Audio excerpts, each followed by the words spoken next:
Hello everyone, स्वागत है आप सभी का आज के इस ऑनलाइन कक्षा में। और आज हम लोग पढ़ेंगे कक्षा 10वीं के इतिहास का चैप्टर 1 यूरोप में राष्ट्रवाद के उदय का अगला टॉपिक, जिसका नाम है राष्ट्रवाद एवं राष्ट्र राज्य का विचार कैसे उभरा।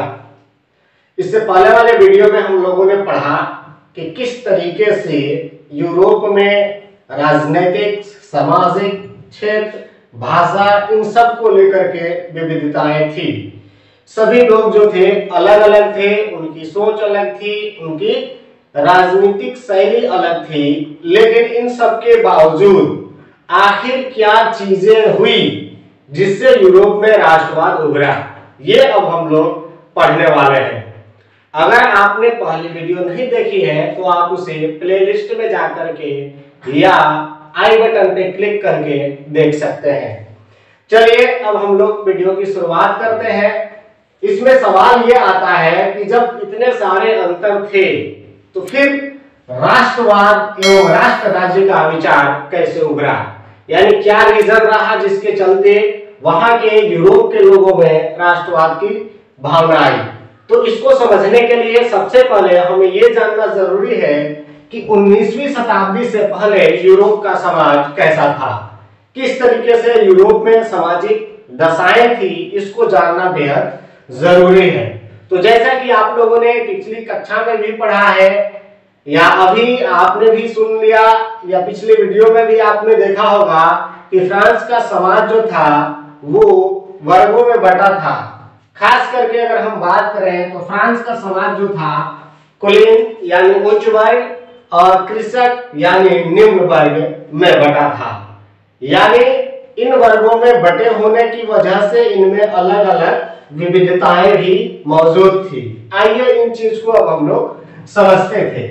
पहला पॉइंट यह है कि कुलीन जो थे उनकी जनसंख्या कम थी और कृषक जो थे उनकी जनसंख्या अधिक थी। यानी जनसंख्या के दृष्टिकोण से देखा जाए तो कुलीनों की संख्या कम थी और कृषकों की संख्या ज्यादा थी। लेकिन अगर बात करी जाए जमीन की तो इनके पास अधिक खेत थे। यानी जिनकी संख्या कम थी उनके पास अधिक खेत थे और जिनकी संख्या अधिक थी वे या तो भूदास थे या किराएदार थे। यानी किराए पर रहते थे और नहीं तो किसी की दूसरे की जमीन पर वो क्या करते थे, खेती करते थे। अनुमान लगा सकते हैं, संख्या कम जमीन ज्यादा, संख्या अधिक जमीन बहुत कम या नहीं। तो ये अंतर था यूरोप की सामाजिक दशा में। नेक्स्ट चीज हम लोग देखते हैं कि इनमें जो था वर्चस्व था।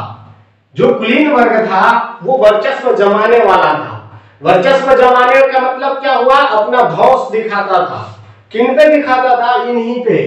वर्चस्व सहने वाले लोग थे कृषक, यानी निम्न वर्ग के जो लोग होते थे उन पर वो अपना धौंस जमाता था। इनके पास अधिक खेत थे, इनके पास खेत नहीं थे या किराए पर रहते थे। इसके अलावा इन लोगों को कई विशेषाधिकार प्राप्त था। किन्हें, कुलीनों को कई विशेषाधिकार प्राप्त था और वे विशेषाधिकार के द्वारा जो है कुछ भी कर सकते थे। जबकि अगर बात करी जाए कृषकों की या निम्न वर्ग की तो निम्न वर्ग के लोगों के पास कोई अधिकार नहीं था। जब आप फ्रांस की क्रांति को पढ़े होंगे या फ्रांस की सामाजिक दशा के बारे में जाने होंगे तो वहां आपको मिलता है कि वहां कई तरह के विशेषाधिकार प्राप्त थे।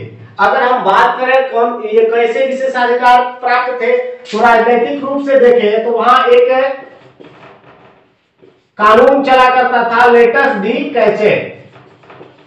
ठीक है, लेटस डी कैचेट जो होता था एक पत्र होता था और इसके तहत जो है कोई भी कुलीन वर्ग का व्यक्ति जो है इस पत्र को खरीद करके अगर किसी पे आरोप लगा दे तो उसको सजा हो जाती थी। तो ये देख लीजिए कितना विशेषाधिकार है। अगर इसी तरह हम बात करें अन्य वर्ग की तो उसी में भी एक अन्य अंतर हम लोग देखते हैं कि इन लोगों को जो है कर नहीं देना होता था। यानी ये जो जमींदार हुआ करते थे या कुलीन जो हुआ करते थे इनको किसी भी तरह का टैक्स नहीं देना होता था। और बात करी जाए कृषक वर्ग की तो इन लोगों से सभी तरह का टैक्स दिया जाता था, यानी कर में इन लोगों को क्या थी, छूट थी। ये भी एक विशेष अधिकार था। तो ये कर जो था नहीं देते थे, जबकि इन लोगों से सारा कर वसूला जाता था। यहाँ तक कि यह भी कह दिया गया कि फ्रांस की हालत ये थी कि कुलीन और पादरी जो है वो क्या करते थे जी, खर्च करते थे, और इन लोगों का खर्च उठाते थे निम्न वर्ग के लोग। यानी वो खर्च करने वाले थे और ये खर्च भरने वाले थे, यानी कमाए धोती वाला खाए टोपी वाला, ये हालत थी। तो इन लोगों को विशेषाधिकार प्राप्त था, इन लोगों को कोई विशेषाधिकार प्राप्त नहीं था। तो इस तरीके से अनुमान लगा सकते हैं कि जाहिर सी बात है कि जब इतना सारा अंतर होगा तो इन लोगों में एकजुटता देखने को नहीं मिलेगी। एक इसमें बदलाव आया और हुआ ये कि 19वीं शताब्दी के बाद जो यूरोप में औद्योगिकरण हुआ या वाणिज्य व्यापार में जो प्रगति हुई, उससे कई वर्ग उभरे और उनमें एक वर्ग उभरा श्रमिकों का वर्ग। जब आप औद्योगिकरण पढ़े हैं तो उस समय आपको मालूम चला कि बहुत सारे कृषक वर्ग के जो लोग थे उन लोगों ने क्या किया, खेती छोड़ दी और छोड़ करके उद्योगों में वे समाहित हो गए। तो जो लोग बेरोजगार थे, एक बड़ी संख्या जो थी उन लोगों का श्रमिकों के रूप में देखने को मिला, जो किसी फैक्ट्री या उद्योग धंधे में काम करते थे। तो चूंकि उस समय जो था उदारवादी व्यवस्था नहीं थी, पूंजीवादी व्यवस्था थी, तो इस वजह से मालिक जो उनके हुआ करते थे अधिक से अधिक धन कमाने के लिए इन श्रमिकों का शोषण किया करते थे। तो इन श्रमिकों ने क्या किया, एक अपना वर्ग बनाया जो श्रमिक वर्ग के तौर पर जाना गया, और इन लोगों ने अपने अधिकारों के लिए, अपने काम के लिए, अपने समय के काम के घंटे तय करने के लिए, बोनस के लिए और मजदूरी के वेतन के लिए इन लोगों ने अपना संघ बनाया, संगठन बनाया और सरकार पर या जो मालिक हुआ करते थे उन पर दबाव डालना शुरू किया। तो एक नया वर्ग देखने को मिला जो श्रमिकों का था। इनका काम ही था फैक्ट्रियों में काम करना और जो है अपने परिवार का पेट भरना। एक नया वर्ग उभर करके आया जो कुलीन और निम्न वर्ग, इन दोनों में से था। तो इस तरह का जो वर्ग उभरा वो मध्यम वर्ग था। और ये मध्यम वर्ग में कौन से लोग थे, ये मध्यम वर्ग में वही लोग शामिल थे जो पढ़े लिखे थे। और आपको मालूम है कि पढ़े लिखे लोग जो होते हैं वो किसी भी तरह के असमानता को जल्दी स्वीकार करने को तैयार नहीं होते हैं। कई विकट परिस्थिति आ जाती है तो वो थोड़ा सा जो है झुक जाते हैं, लेकिन आपको ध्यान रखना होगा कि वो विकट परिस्थिति को तुरंत पार पा लेते हैं। तो मध्यम वर्ग जो आया इसमें डॉक्टर थे, इंजीनियर थे, वकील थे, शिक्षित व्यापारी, शिक्षित लोग थे, व्यापारी थे। तो ये सभी लोग जो थे मध्यम वर्ग के रूप में उभरे। और इन लोगों के मध्यम वर्ग में आने के बाद इन्होंने देखा कि अब इसमें मध्यम वर्ग में बहुत से ऐसे लोग थे जो कुलीनों को पैसा देते थे, यानी इनके पास इतनी ज्यादा पूंजी थी कि वो कुलीनों को क्या करते थे, कर्ज देते थे। तो इससे अनुमान लगाया जा सकता है कि हैसियत उनकी जो थी कुलीनों जैसी थी, लेकिन उनके साथ व्यवहार जो है कुलीनों जैसा नहीं किया जाता था। तो उन्हें बड़ा रोष था अपने अंदर।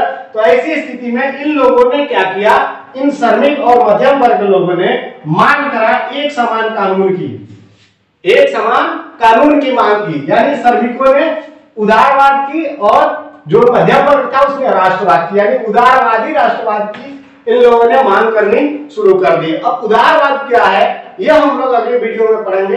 तब तक आज के लिए इतना ही, मिलते हैं फिर अगली बार। तब तक आप पढ़ते रहे, सीखते रहे, देखते रहे। धन्यवाद।